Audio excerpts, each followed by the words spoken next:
खबर ये है कि माता वैष्णो देवी के दर्शन के लिए मास्क अनिवार्य है। एसओपी का करना होगा पालन। कोरोना के बढ़ते खतरे के बीच ये फैसला लिया गया है। एक बार फिर आपको बता दें कि जम्मू से बड़ी खबर, माता वैष्णो देवी के दर्शन के लिए मास्क को जरूरी करार दे दिया गया है। एसओपी का पालन करना होगा। कोरोना के बढ़ते खतरे के बीच ये फैसला लिया गया है। एसएमवीडी यानी श्री माता वैष्णो देवी श्राइन बोर्ड ने ये फैसला लिया है। और इस पर ज्यादा जानकारी के लिए हमारे साथ मौजूद हैं फोन लाइन पर करणदीप।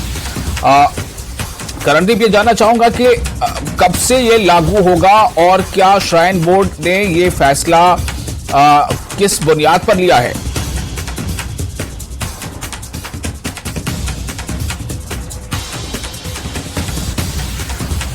करणदीप, आपको मेरी आवाज मिल पा रही है? बिल्कुल विशाल, मैं ये बताना चाहता हूं कि श्री माता वैष्णो देवी जी श्राइन बोर्ड प्रशासन की तरफ से ये बीते कल ही फैसला लिया गया है। एक बैठक हुई थी जिसमें सुरक्षा एजेंसीज भी तमाम मौजूद थी, वरिष्ठ अधिकारी श्राइन बोर्ड के मौजूद थे। तो उन्होंने ये फैसला जो है लिया है कि जो कोरोना काल जो लगातार अभी बढ़ने के प्रकोप में है, तो उसी के मद्देनजर ये सारी एसओपीज को फॉलो करते हुए ये फैसला लिया गया है कि कोई भी श्रद्धालु ट्रैक के ऊपर बिना मास्क के नहीं जाएगा और अटका आरती में भी जो है वो उसे अनुमति नहीं दी जाएगी बैठने की बिना मास्क के। और इसके साथ साथ 31 दिसंबर पर हमेशा जो है वो देखा जाता है भीड़ होती है, नववर्ष के ऊपर भीड़ देखी जाती है श्रद्धालुओं की।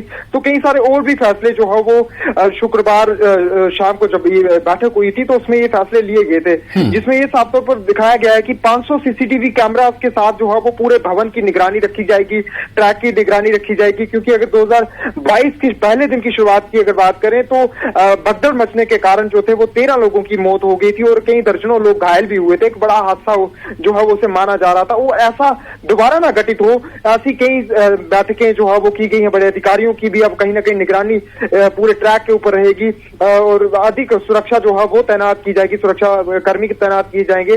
खासतौर पर आरएफआईडी कार्ड जो है वो होना बेहद ज्यादा जरूरी है। अगर किसी श्रद्धालु के पास ना होता है तो उसे भवन से वापिस जो कटरा आधार शिविर की तरफ रवाना कर दिया जाएगा, ऐसा कह दिया गया है। और 100 रुपया फाइन तक जो है वो इसमें प्रावधान रखा गया है कि अगर किसी श्रद्धालु के पास कार्ड नहीं होता है तो उसे फाइन भी जो है वो किया जा सकता है और साथ ही उसे दर्शन भी नहीं करने दिए जाएंगे। जी विशाल जी।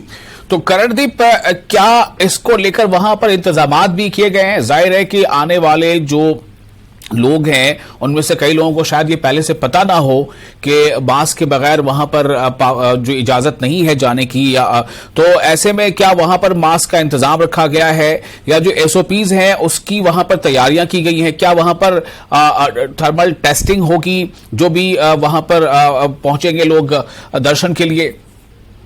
बिल्कुल विशाल, अभी टेस्टिंग के लिए जो है वो कोई भी अभी स्वास्थ्य विभाग की तरफ से कोई ऐसी सूचना नहीं दी गई है। लेकिन मास्क के बिना जो है वो ट्रैक की तरफ कोई भी श्रद्धालु, भवन की तरफ कोई भी श्रद्धालु रवाना नहीं हो सकता है। लेकिन अगर दुकानों की बात करें तो कटरा आधार शिविर कटरा में जो है वो वहां पर दुकानें वहां पर काफी ज्यादा है, मेडिकल्स की शॉप्स हैं और श्री माता वैष्णो देवी जी श्राइन बोर्ड प्रशासन की तरफ से भी कहीं ना कहीं बंदोबस्त वहां पर मास्क का किया जाएगा। वो श्रद्धालु पहन करके ही जो है वो ट्रैक की तरफ रवाना हो सकते हैं। क्योंकि एसओपीज का फॉलो होना जो है वो इस तरह जो भीड़ हमेशा देखी जाती है, क्योंकि नववर्ष के ऊपर जो है हमेशा हर साल भीड़ होती है, तो इसी को लेकर के ये बैठक जो थी वो की गई थी और मास्क लगाने का फैसला जो है वो इस बार लिया गया है। क्योंकि बड़े अरसे से जो है वो ये देखा जा रहा था कि कोरोना कहीं ना कहीं थमा हुआ था, लेकिन अब फिर से प्रकोप बढ़ना शुरू हुआ है। बहुत शुक्रिया आपका करणदीप तमाम जानकारी के लिए।